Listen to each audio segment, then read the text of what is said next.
datang di podcast Ica. Kali ini kita bakal ngobrol santai tentang budaya dan tradisi yang masih hidup di Lombok. Langsung saja kita sapa narasumber kita yang kece dan keren ini.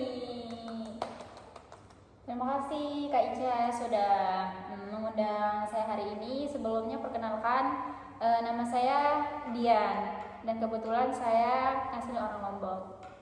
Yuk kita dengarkan saja cerita dan makna di balik keindahan Lombok, bukan cuma dari alamnya, tapi juga dari budayanya. Oke, mumpung Kak Dian dari Lombok asli, jadi bisa nih ceritain sedikit tentang budaya Sasak yang masih kuat sampai sekarang, Kak. Boleh Kak Ica, terima kasih atas waktunya. Budaya gotong royongnya juga tuh masih hidup gitu.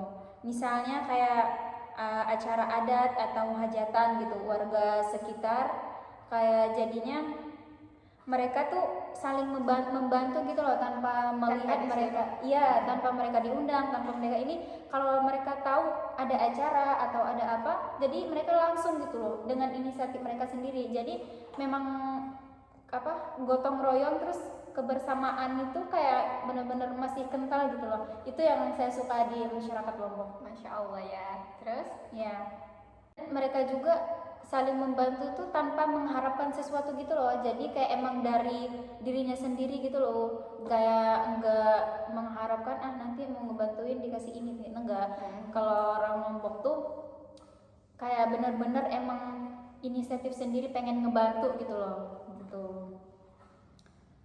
Kemudian bahasa Sasaknya juga nih yang unik gitu lah, yang dipakai buat sehari-hari gitu, kayak percakapan buat di desa-desa gitu. Itu juga menurut aku bahasa Lombok tuh merupakan kayak bahasa yang unik tapi agak susah gitu, kayak mirip Melayu tapi enggak Melayu gitu. Tapi di Lombok kan luas ya Kak. Iya. Jadi di Lombok itu ada nggak bahasa-bahasa yang berbeda-beda? Oh, banyak gitu. Misalkan di Lombok kan, Lombok itu kan ya meskipun pulaunya kecil tapi kan berbeda-beda gitu. Ada yang kayak di saya Lombok Tengah, ada yang Lombok Timur. Nah, bahasa saya sama yang Lombok Tengah sama Lombok Timur itu pasti berbeda. Bahkan di Lombok Utara juga itu bener-bener berbeda banget. Jadi sesama Lombok pun kadang nggak ngerti mereka ngomong apa gitu. Ya, baik. Terus jadi meskipun Lombok sekarang udah masuk ke modern ya, tapi budaya Sasaknya tuh tetap gitu loh, nggak hilang gitu. Jadinya mereka berdampingan gitu ya, meskipun ya dunia modern kita nggak bisa buat menghindar gitu ya, pasti akan lama kelamaan juga ini bakalan masuk gitu loh ke dunia yang emang sekarang yang udah modern banget gitu.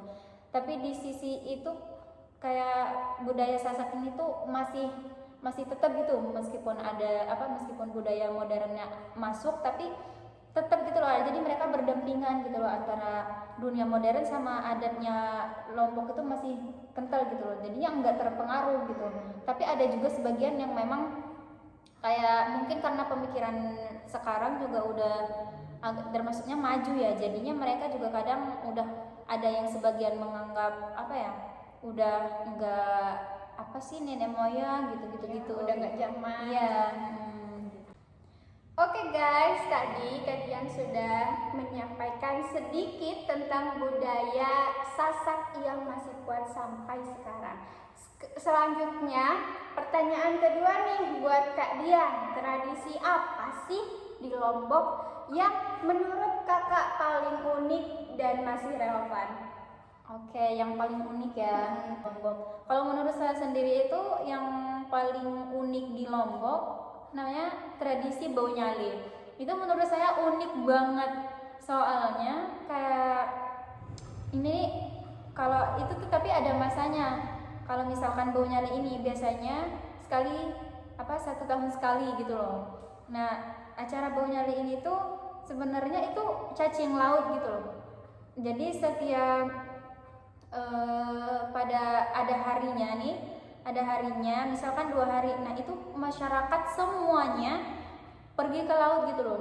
Biasanya itu malam-malam atau enggak pas subuh sekitar jam 4-an itu mereka pergi ke laut gitu untuk nyari cacing itu.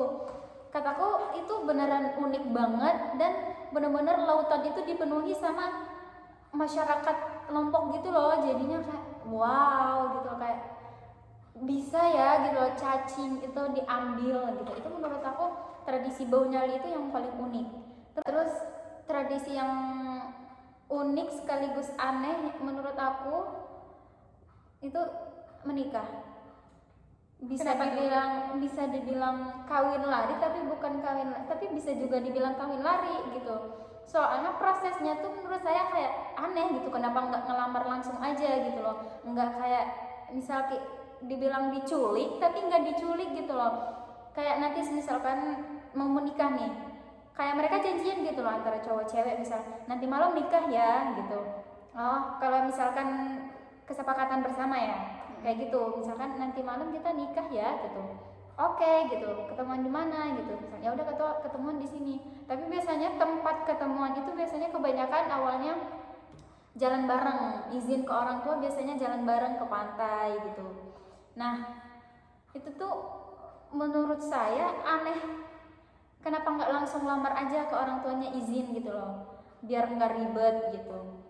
Nah pas udah pada janjian bareng mau pergi ke pantai, udah tuh mereka nggak, itu udah termasuk mereka nikah gitu loh. Tapi sebelumnya kalau misalkan si cewek nggak pulang 24 jam, itu tuh pasti mereka yang ngiranya tuh oh nikah nih gitu. Nah tapi kalau di Lombok namanya tuh merari gitu. Oh udah merari nih gitu. Nah terus mereka tuh nggak langsung pulang gitu loh, pasti si cowoknya tuh ngebawa cewek ke rumah saudaranya, enggak ke rumah langsung orang tuanya. Kadang ada orang yang nggak diizinin nih, nggak disetujuin, jadinya kayak mau disetujuin mau enggak itu terserah gitu loh. Yang penting mereka udah nikah gitu loh, terserah gitu loh. Tapi ada juga yang orang tua memang benar-benar nggak setuju, jadinya ceweknya diambil gitu loh. Meskipun nggak ada akad, itu tuh yang paling unik.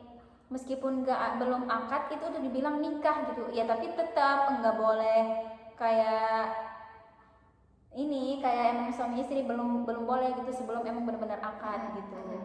Itu menurut aku tradisi yang menurut aku kok bisa gitu loh, kenapa nggak langsung lamar aja gitu loh, kenapa harus ada tradisi ini. Tapi ya balik lagi, emang semua tempat itu juga punya tradisi, punya adat yang memang kita sendiri harus kayak oh iya ya udah itu memang tradisi dari nenek moyang kita dulu di sana gitu.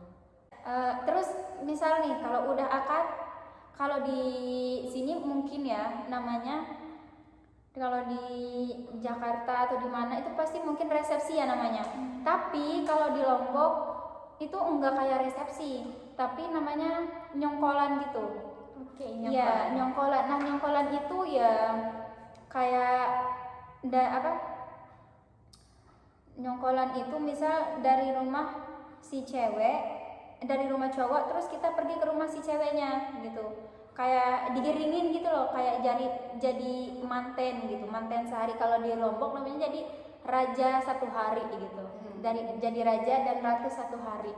Nah itu diiringin sama emang keluarga si cowok atau kerabat teman-temannya, semuanya diiringin pakai baju adat gitu. Pakai baju adatnya juga ya namanya lambung, lucu sih menurut aku. Lambung ya. Iya lambung. Nah gitu, itu menurut aku nyongkolan juga bagus juga. Begitu Kak Ica. Oke, baik. Oke guys, mungkin cukup untuk podcast hari ini. Saya Liza Tulfikria di podcast Ica. Mohon undur diri. Wassalamualaikum warahmatullahi wabarakatuh.